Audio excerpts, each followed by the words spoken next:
বৃন্দাবনের কুঞ্জ বর্ণনা লীলা। আসল যে বিষয়গুলো আমি সেইগুলো বলবো, তবে আজকে যদি হাতে সময় থাকে একটা নতুন মিলন দেব। হয়তো আপনারা কেউ শোনেননি, সেই রকম একটা নতুন মিলন শোনাবো আপনাদের। কুঞ্জ বর্ণনার মিলন অনেক রকম হয়, নতুন মিলন একটা শোনাবো যদি সময় পাই।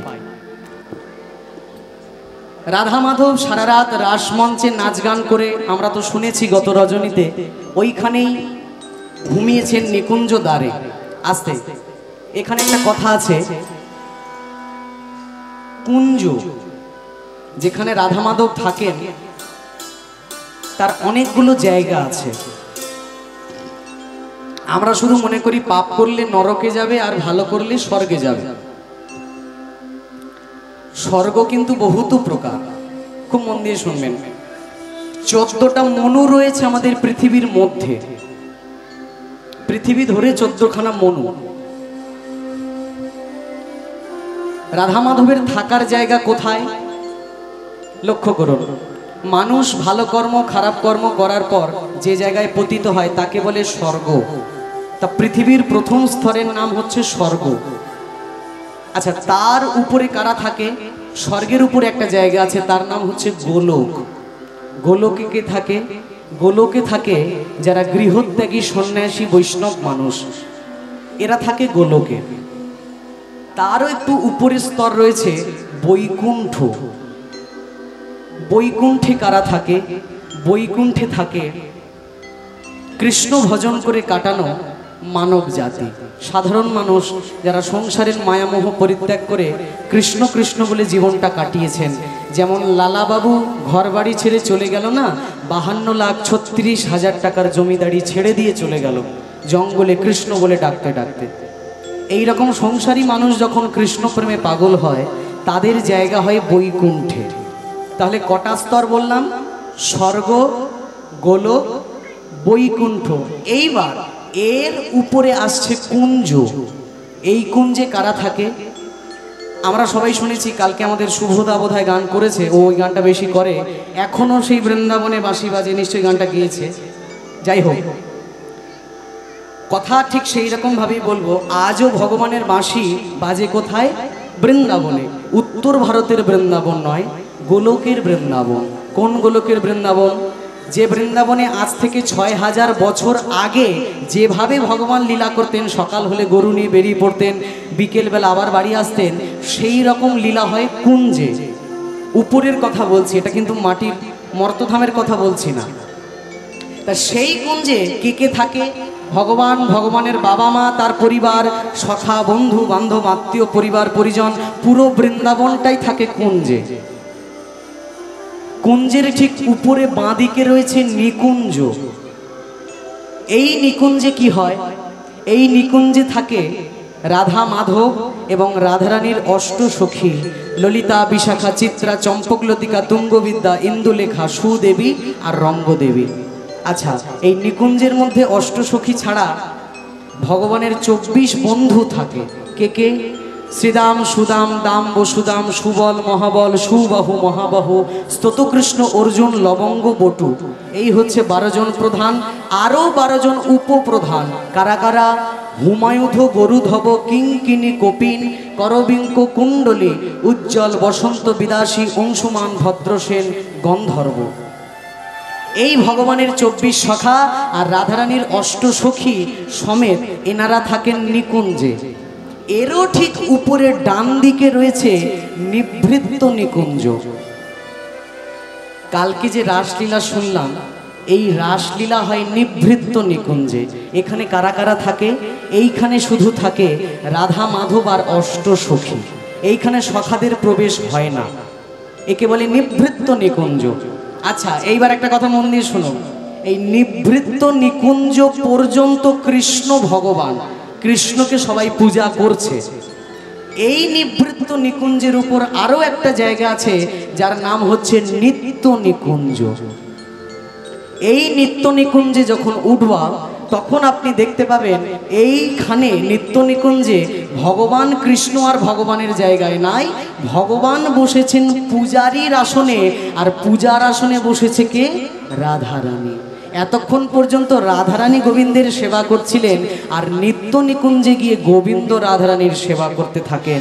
আর এই নিত্য নিকুঞ্জে হয় মহারাস লীলা, যেখানে ঢোকার অধিকার আর কারুর থাকে না। এই নিত্য নিকুঞ্জে শুধুমাত্র রাধা আর কৃষ্ণ থাকে। আস্তে, আমি তাহলে এতগুলো কথা বললাম, এবার আপনারা আমার একটা প্রশ্নের উত্তর দিন। কালকে রাতে রাধা গোবিন্দ গান বাজনা করলো, নাচানাচি করলো, ঘুমালোটা কোথায় এইবার বলুন দেখি, বলেন। কতগুলো জায়গা বললাম?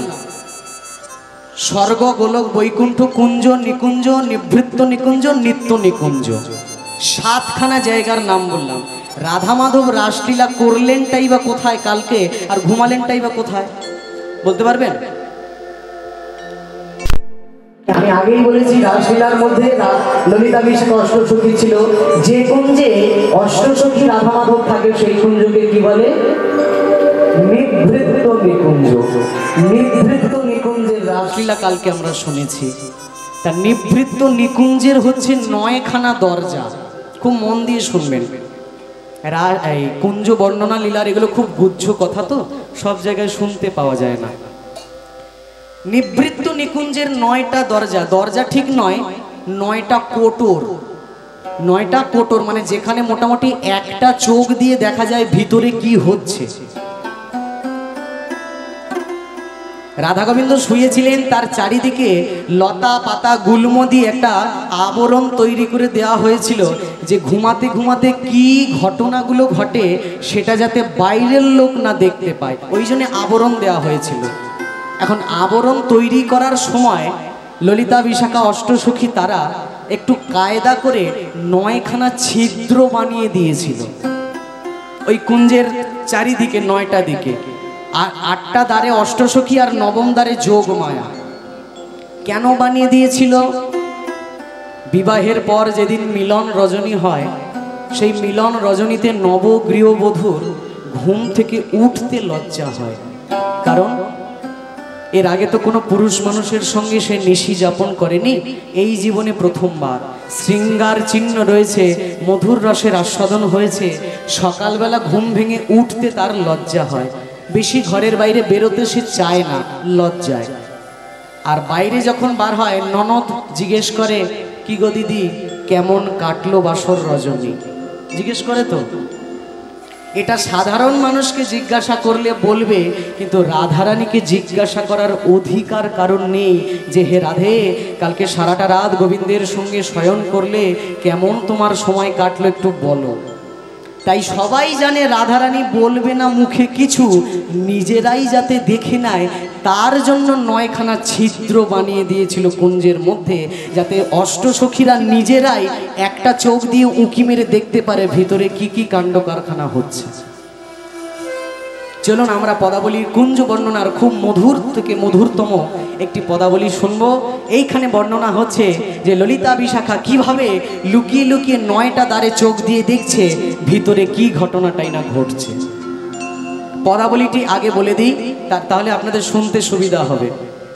গানটি হচ্ছে, কুসুম সেজ পর কিশোরী কিশোর, ঘুমাওলো দুহুজন হিয়ে হিয়ে জোর। এই একটা গান, একটু বড় তালে গাইব, দুঠুকি তাল গাইব, খুব মন দিয়ে শুনবেন, মধ্যম দুঠুকি গান। আরে ও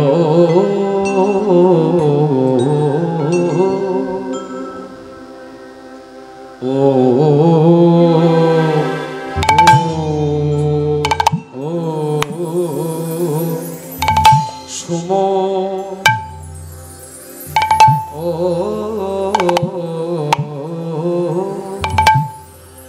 কুসুম সেজ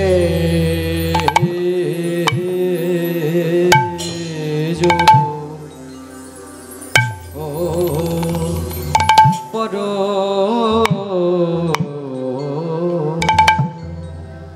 আমার কিশোর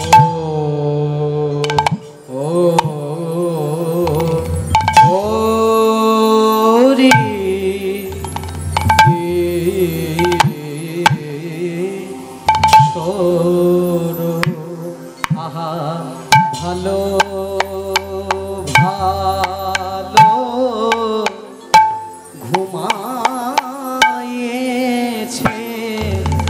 রাধা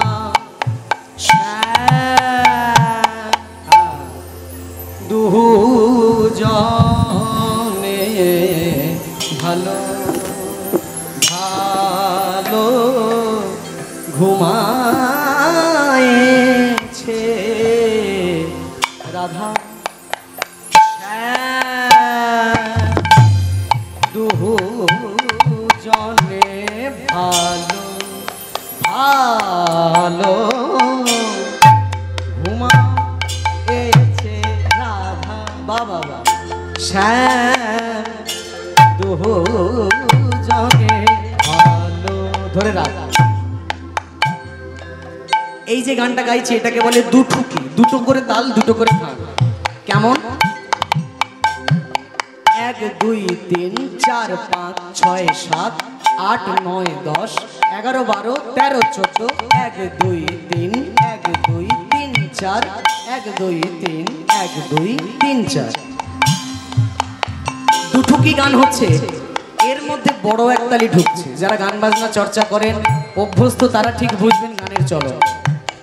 ভালো ভালো ঘুমায়েছে রাধা শ্যাম দুজনে ভালো ভালো ঘুমায়েছে। এখন এইটার চলন কি করছি? 1 2 3 1 2 3 4 1 2 3 1 2 দুঠুকি হতে হতে বড় একতালি ঢুকছে। একটু মন দিয়ে লক্ষ্য করুন। বলি ভালো ভালো ঘুমায়েছে রাধা শ্যাম দুজনে ভালো কতটা ঘুমায়েছে রাধা শ্যাম দুজনে ভালো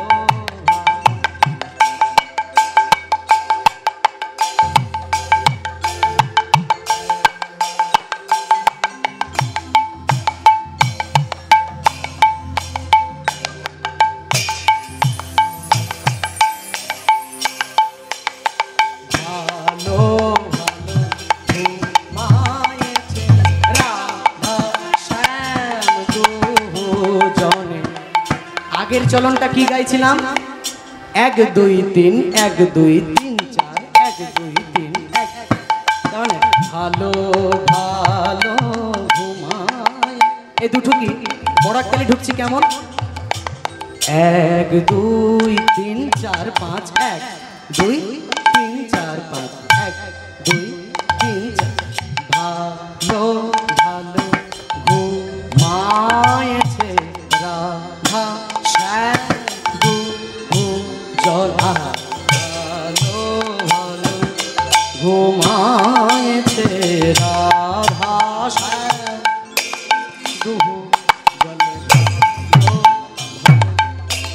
ঘুমায়েছে রাধা শ্যাম দুজন বলি ভালো ভালো ঘুমায়েছে রাধা শ্যাম দুজনে ভালো ভালো ঘুমায়েছে রাধা শ্যাম বলি ভালো ভালো ঘুমায়েছে এই রাধা শ্যাম দুজনে ভালো ভালো ঘুমায়েছে রাধা শ্যাম দুজনে রাধা শ্যাম দুজনে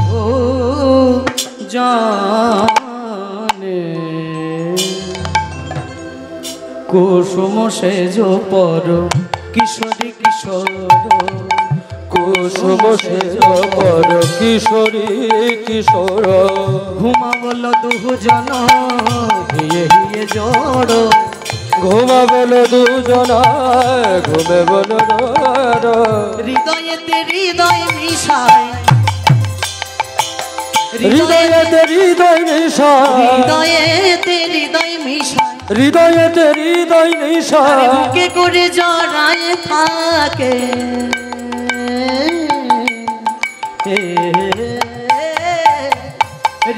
হৃদয়েতে হৃদয় মিশায়, হৃদয়েতে হৃদয় মিশায়।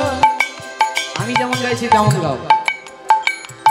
হৃদয়েতে হৃদয় মিশায়, হৃদয়েতে হৃদয় মিশায়, হৃদয়েতে হৃদয় মিশায়, হৃদয়েতে হৃদয় মিশায়। হৃদয় ছোঁয়া পাবার আশায়, হৃদয়েতে হৃদয় মিশায়। হৃদয় ছোঁয়া পাবার আশা, হৃদয়েতে হৃদয় মিশায়।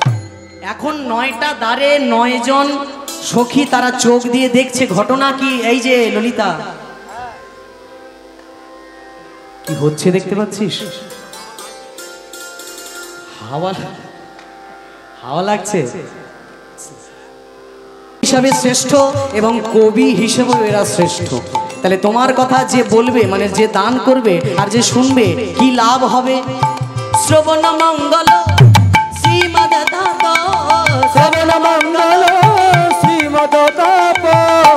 আমার দলে এই যে দুটো রোগা রোগা ছেলে দেখছেন, এদেরকে যত বলি তোরা একটু শরীরটা গড়ার চেষ্টা কর, একটু পনির খা, একটু ঘি মধু মিষ্টি টিষ্টি খা, যাতে শরীরটা একটু ভারী হয়, তবুও দেখুন পাকাটির মতো চেহারা। আচ্ছা, এদেরকে বলছি তোরা একটু পনির টনির খা। আমার কথা শুনে যদি রেখে দেয়, না খায়, তাহলে কি শরীর গড়বে? গড়বে না। কথা শুনে যদি খায় তবে তো শরীরটা গড়বে। কিন্তু কীর্তন কথা আমি যে আপনাকে বললাম হরি বলো, আপনাকে হরি বলতেও হবে না, শোনা মাত্রই আপনার কল্যাণ হয়ে যাবে। শ্রবণ মঙ্গল শ্রীমদ তাপ, শ্রবণ মঙ্গল শ্রীমদ তাপ। ভুবি গৃহন্তে ভূরি দাজন, হরি কীর্তনেতে ভূরি দাদন। হরি বল বলতে লাগবে না, এই আমি যে হরি নাম করছি শুনলেই মঙ্গল হয়ে যাবে।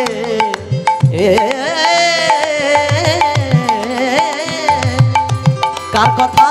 কার কথা শুনলে মঙ্গল হবে? সবাই মিলে গায়।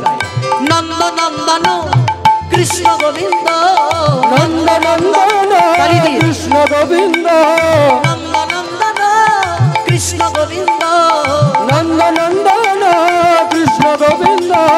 হে দামোদর জয় শ্রী মাধব, হে দামোদর জয় শ্রী মাধব, হে দামোদর জয় শ্রী মাধব। হে দামোদর জয় শ্রী মাধব। অধরে অধরে ধরে ভুজে ভুজে বন্ধ, অধরে অধরে ধরে বুঝে বুঝে বন্ধ। দুহু দুহু চরণে চরণ এক ছন্দ। দুহু দুহু চরণে চরণে গরঙ্গ। আবার আমরা ফিরে যাই আমাদের কথায়। কি দেখছিলাম আমরা? রাধা গোবিন্দ ঘুমিয়ে আছেন। কেমন ভাবে? প্রথম দর্শনটা কি মন দিয়ে দেখুন। রাধা শ্যাম ঘুমিয়ে আছেন। বাড়ির লোকজন যেমন ঘুমানোর সময় পাশ বালিশটাকে জাপটে ধরে থাকে, চেপে ধরে থাকে, গোবিন্দ রাধারানীকে এমনভাবে চেপে ধরে আছে, হৃদয়েতে হৃদয় মেশে, হৃদয়েতে হৃদয় মেশে, হৃদয়েতে হৃদয় মেশে। হৃদয়েতে হৃদয় মেশে। তাহলে প্রথমে দেখলো হৃদয় মানে বুকে বুকে মিশ্রণ মিশে আছে। তারপর কি?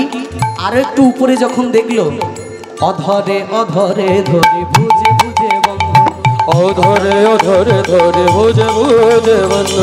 বলি অধরেতে অধরে মিশায়। অধরেতে অধর মিশাই। অধর মানে কি? অধর মানে কি? অধর মানে হচ্ছে ঠোঁট। গোবিন্দের ঠোঁট আর রাধার ঠোঁট দুটো বদন একইভাবে যুক্ত হয়ে আছে। অধরেতে অধর মিশায়। অধরেতে অধর মিশাই। কেন? অধর অমৃত পাবার আশায় অধরেতে অধর মিশায়। অধর অমৃত বাবার আশাই। অধরেতে অধর মিশাই। অধর অমৃত পাওয়ার আশায়। খুব মন দিয়ে শুনবেন, একটা দামি কথা বলবো। অধর অমৃত। আচ্ছা, অমৃত থাকে কোথায়? কেউ কেউ বলে না মেয়েদের মুখে থাকে অমৃত, তাই তো? সত্যি কথা। কিন্তু একটা মেয়ে যখন সদ্যজাত বিয়ে হয়ে বাড়িতে আসে, শ্বশুর বাড়ি আসে, খুব একটা তো কথা বলে না, ছোট্ট ছোট্ট যা দু একটা কথা বলে মনে হয় যেন অমৃত ঝরছে। মেয়েদের মুখে থাকে অমৃত। সেই হিসাব করলে মেয়ে মানুষ জাতি হচ্ছে 4 প্রকার। নারী জাতি 4 প্রকার। কি কি বলবো? হস্তিনী, চিত্রিণী, শঙ্খিনী আর পদ্মিনী। খুব মন দিয়ে শুনবেন। হস্তিনী নারী কাকে বলে? যার পদ ভরে মেদিনী কাঁপে। পদ ভরে মেদিনী থাকে। পদ ভরে মেদিনী কাঁপে। কাঁপে। পদ ভরে মেদিনী তারে। আস্তে আস্তে। আচ্ছা, একটা বনেদি বাড়ির মেয়ের কথাবার্তা আর একটা বস্তির মেয়ের কথাবার্তা চাল চলন শুনলেই তো বোঝা যায়। একটা বনেদি বাড়ির মেয়ে খুব ধীর স্থির কথা বলা, ধরে ধরে চলে, কিন্তু যারা ওই বস্তির মেয়ে তাদের কথাবার্তা কেমন, এই কোথায় যাচ্ছিস, কি করছিস, ভালো আছিস, এই তাদের বলা, তাদের চলা কেমন, তাদের পদ ভরে মেদিনী কাঁপে, পদ ভরে মেদিনী তারে। তাদের পদ ভরে মেদিনী কাঁপে, পদ ভরে মেদিনী তারে। সাধারণ মানুষ হাঁটে কেমন, সাধারণ হাঁটে, তাদের চলনটা কেমন, তাদের পদ ভরে, পদ ভরে মেদিনী তারে, পদ ভরে মেদিনী তারে। একে বলে হস্তিনী নারী। জগতে এরকম মেয়ে দেখতে পাবেন অনেক। তারপরের মেয়েরা কেমন, এর পরের ধরনের মেয়েরা হচ্ছে শঙ্খিনী নারী। শঙ্খিনী নারী, শঙ্খিনী মানে শঙ্খ মানে শাঁখ, শাঁখের রং কেমন, সাদা, তাই তো। শঙ্খিনী নারী কাকে বলে, যেসব কিছু কিছু মেয়ে আছে, কিছু মনে করবে না বলছি, এগুলো শাস্ত্রের কথা। শঙ্খিনী নারী কেমন হয়, বাইরের চামড়াটা দেখতে শাঁখের মতো ফর্সা, কিন্তু মনটা ভেতরে কুচলা কালো। ওই একটা গান আছে না নাসিরুদ্দিনের, সুন্দর মুখের আড়ালেতে অসুন্দর এক মন, বড় দেরি হলো তখন বুঝিলাম যখন। সুন্দর মুখের আড়ালেতে অসুন্দর এক মন,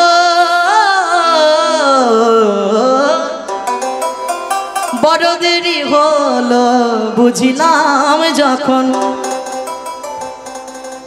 কবি নাসিরুদ্দিন শাহ বলে, মানুষ কাঁদবে একদিন বেসুমার। সাদা চামড়া দেখে যারা ভালোবাসা করে তারা কাঁদবে একদিন, খুব খুব কাঁদবে। বাইরের চামড়ার রং দেখে ভেতরের মন যারা বুঝতে পারে না, এদের বলে শঙ্খিনী নারী। দেখতে ফর্সা কিন্তু মনটা কুচলা কালো। আচ্ছা, প্রথমে কি বললাম, কি নারী বললাম, প্রথমে হস্তিনী, শঙ্খিনী, তারপরে আছে চিত্রিনী।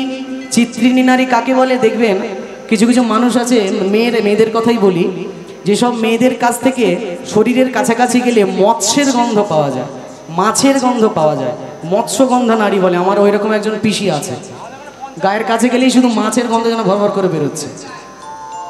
হ্যাঁ, এই ধরনের তিন ধরনের নারী। এই তিন ধরনের নারীর উপরেও আরো একটা নারী জাতি আছে, যে নারীর নাম হলো পদ্মিনী নারী বা মধুর রসের নারী। এই মেয়েটা কেমন, এই ধরনের মেয়েদের কাছে গেলে যেন পদ্ম ফুলের গন্ধ বার হচ্ছে, একে বলে পদ্মিনী নারী। এই রকম নারী জগতে একজন মাত্র আছে, কে, যার নাম হলো শ্রীমতী রাধা ঠাকুরানী। তাহলে নারী জাতি কয় প্রকার, কয় প্রকার, হস্তিনী, চিত্রিনী, শঙ্খিনী, পদ্মিনী। তোমরা কোনটা ভেবে দেখো। পদ্মিনী নারী তো হতে পারবো না, আর তিনটের মধ্যে কোনটা নিজেরা ভেবে দেখো। আচ্ছা, এই রাধারানী হলো পদ্মিনী, মানে যার শরীর থেকে পদ্ম ফুল, আর পদ্ম ফুলের মধু খাওয়ার জন্য কে বেশি লালায়িত থাকে, ভ্রমর মানে মৌমাছি। গোবিন্দের গায়ের রংটা কেমন, কালো। কেমন কালোর কালো, বলে এমন কালোর কালো যেন দিনের বেলা জেলে দেখতে হয় আলো। কালো ভ্রমরের থেকেও কুচলা কালো, এমন কৃষ্ণের বরণ। আচ্ছা, গোবিন্দ কালো ভ্রমর, আর অন্যদিকে রাধারানী পদ্মিনী মানে পদ্ম ফুল। তাহলে দুয়ে দুয়ে চার তো মিলেই গেল। অধরেতে অধর মিশাই, অধরেতে অধর মিশাই, অধরেতে, আস্তে। এই মনে করুন পদ্ম ফুল, কালকে যেটা বলছিলাম, রাধারানী হলো পদ্ম ফুল, ভ্রমর নিজের হুলটা এনে ঢুকিয়ে দেবে, পদ্মের মধু নেবে। তাই গান গাইলাম কি, অধরে অধরে ধরে ভুজে ভুজে বন্ধু, অধরে অধরে ধরে বেদ বেদ বন, অধরেতে অধর মিশাই, অধরেতে অধর মিশাই, অধর অমৃত পাওয়ার আশায়, অধরেতে অধর মিশাই, অধর অমৃত পরশায়, অধরেতে অধর মিশাই। একটা আকর গাওয়ার জন্য কতগুলো কথা বললাম, কথাটা এবার ভালো করে বলি শুনুন।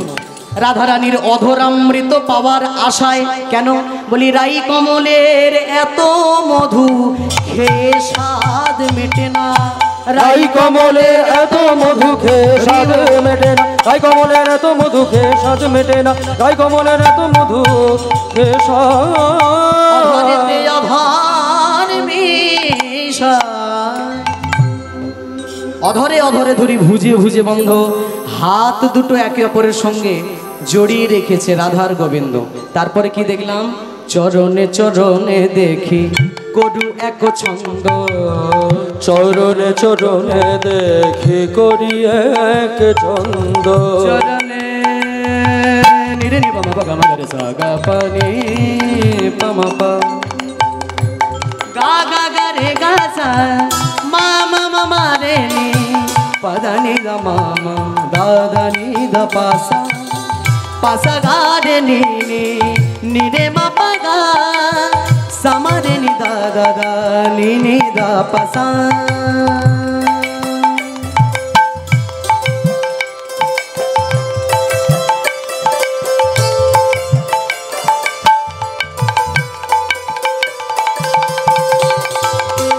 অধরে অধরে ধরে ভুজে ভুজে মন। অধরে অধরে ধরে ধরে ধরে ধরে।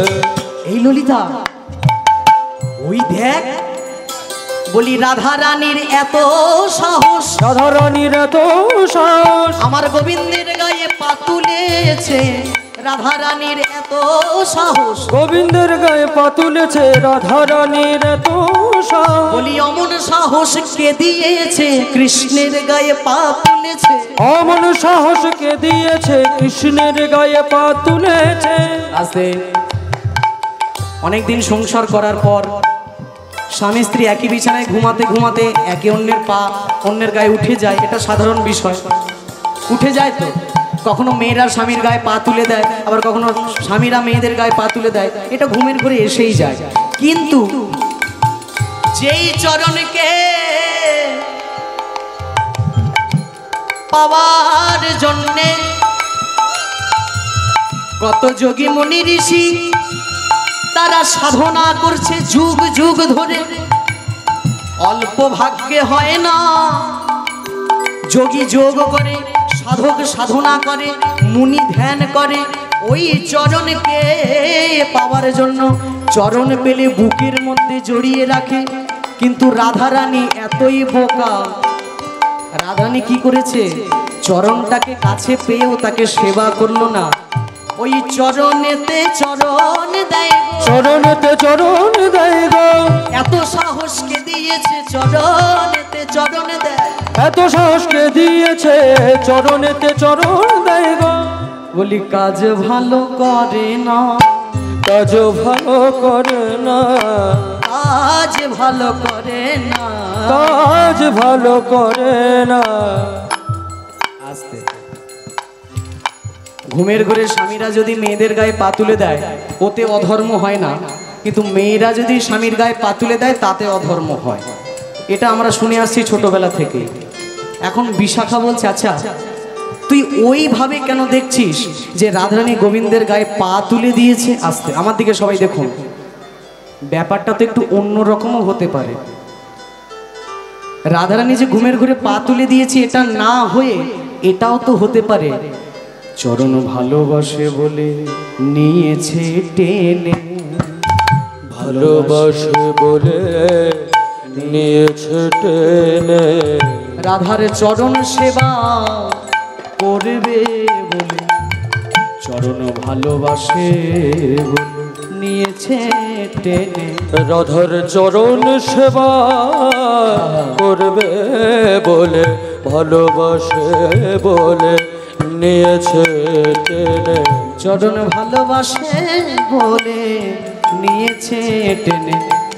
চরণ ধুলি গায়ে মাখবো রাধে তোমার চরণ সেবা করব। চরণ ধুলি গায়ে মাখিব তোমার চরণ সেবা করিব। আস্তে আস্তে আস্তে আস্তে আরো একটা গুরুত্বপূর্ণ কথা বলছি।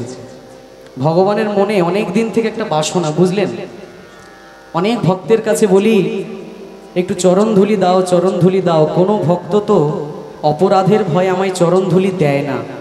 তাই আজকে ভগবান মনে মনে ভেবেছেন যে রাধারানী যখন ঘুমাবেন, এই ঘুমের ছলনা করে রাধার চরণটা নিজের শরীরের উপর টেনে নেব, একটু চরণটা সেবা করব, দেখবো এই চরণ কতটা কোমল, কতটা প্রেম, কতটা দয়া রয়েছে এই চরণে। কারণ যার কাছেই যদি ভগবান যদি কারোর কাছে বলে তোমার একটু চরণ দেবে, চরণ ধুলো একটু গায়ে মাখবো, চরণ ধুলা গায়ে মাখলে তবেই তো কৃষ্ণ ভক্তি হয়। কিন্তু কোনো ভক্ত অপরাধের ভয়ে দিতে চায় না। সেই কেমন হয়েছে জানেন?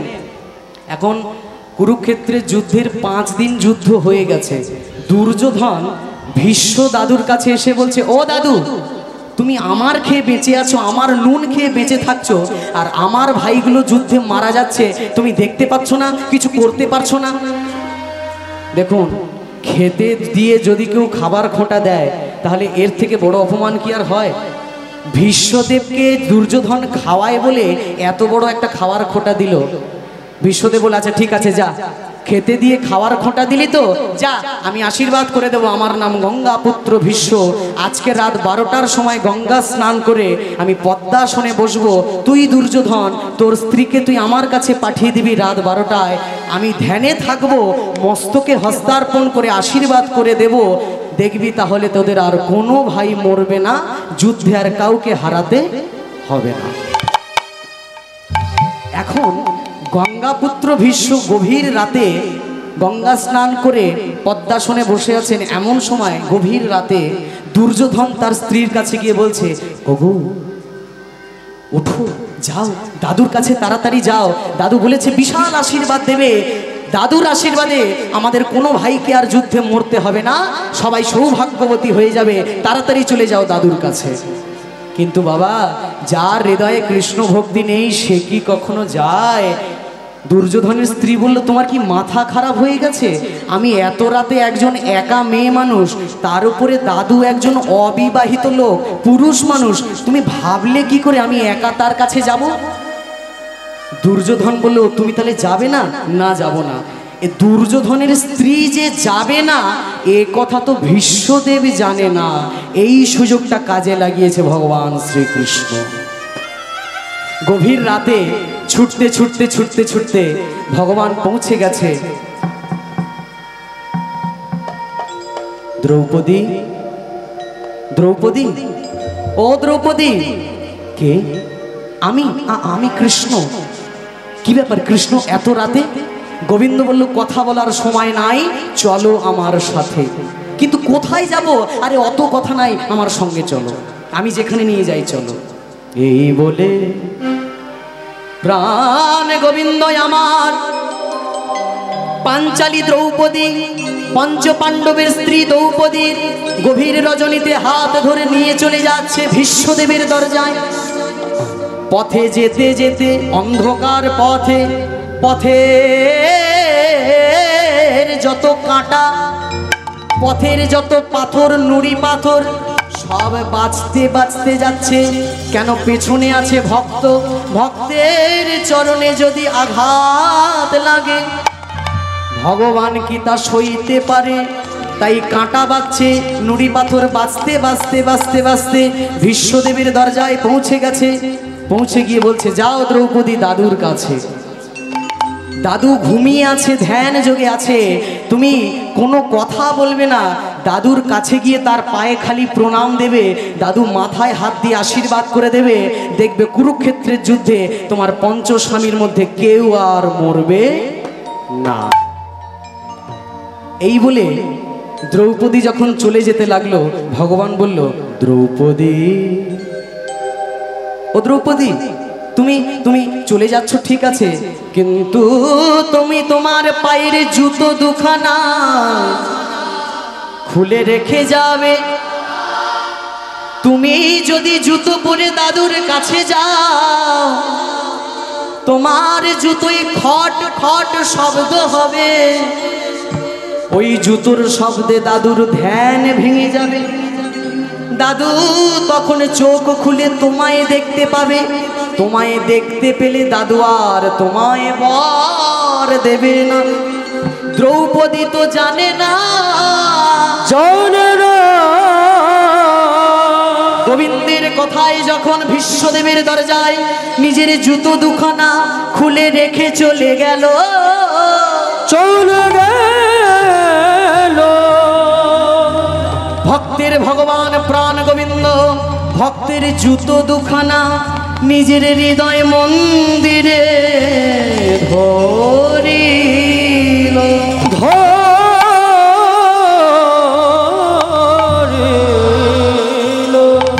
স্বর্গ হতে পুষ্পবৃষ্টি হরিধ্বনি উলুধ্বনি হইতে লাগিল, হইতে লাগিল। চাঁদ বদনে সবাই মিলে হরি হরি বলো, হরি হরি বলো। দ্রৌপদী যখন পেছন ঘুরে কৃষ্ণের দিকে তাকায়, বিশ্ব সৃষ্টি স্রষ্টা ভগবান দেখে আমার জুতো ধরে কাঁদছে। চাতক যাই মেঘের কাছে, কিন্তু আজ মেঘ এসেছে চাতকের কাছে। নদী যায় সাগরের কাছে, আজকে সাগর এসেছে নদীর কাছে। দ্রৌপদী ছুটতে ছুটতে ভগবানের কাছে এসে বলে, ভগবান তুমি আমার জুতো দুখানা ধরে কেন কাঁদো? ভগবান বলে, দ্রৌপদী আমার অনেক দিনের মনের বাসনা, আমি কোন ভক্তের চরণ ধুলি গায়ে মাখবো, ভক্তের চরণে প্রণাম দেব।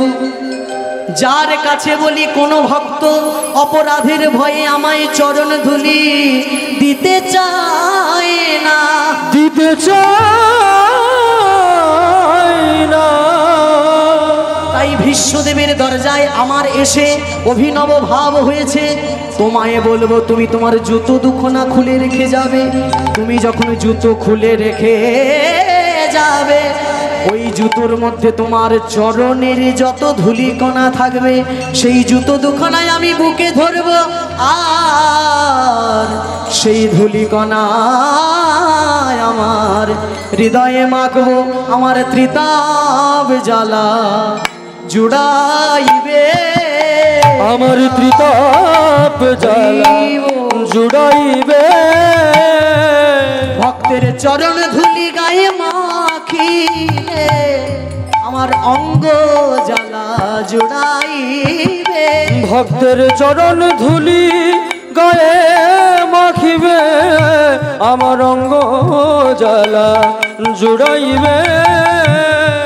তাই তো আজকে প্রাণ গোবিন্দ ঘুমের ছলনায় রাধারানীর মতো মহাবৈষ্ণবের চরণটা নিজের গায়ে নিয়েছে। যদি কোনোভাবে রাধার চরণে আমার একটু জায়গা হয়, যদি কোনোভাবে জায়গা হয়ে যায়, তবে আমার মানব জনম ধন্য হবে, আমার মানব জনম ধন্য হবে। আমার কৃষ্ণ জন্ম সার্থক হবে, আমার মানব জন্ম ধন্য হবে। কৃষ্ণ জন্ম সার্থক হবে। রাধারানীর চরণের ধুলা পেলে কৃষ্ণ জন্ম সার্থক হবে। রাধারানীর চরণের ধুলা পেলে আমার কৃষ্ণ জন্ম সার্থক হবে। রাধার চরণ ধুলা আমার কৃষ্ণ জন্ম সার্থক হবে। রাধার চরণ ধুলা পেলে কৃষ্ণ জন্ম সার্থক হবে। রাধা রানীর চরণ ধুলা পেলে কৃষ্ণ জন্ম সার্থক হবে। রাধা রানীর ধুলা পেলে কৃষ্ণ জন্ম সার্থক হবে। তাই মাখবো রাধার চরণ ধুলি।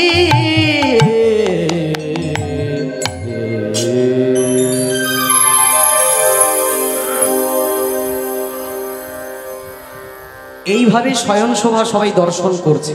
এখন দেখতে দেখতে দেখতে দেখতে বেলা হয়ে গেছে, আকাশে সূর্য উঠে গেছে।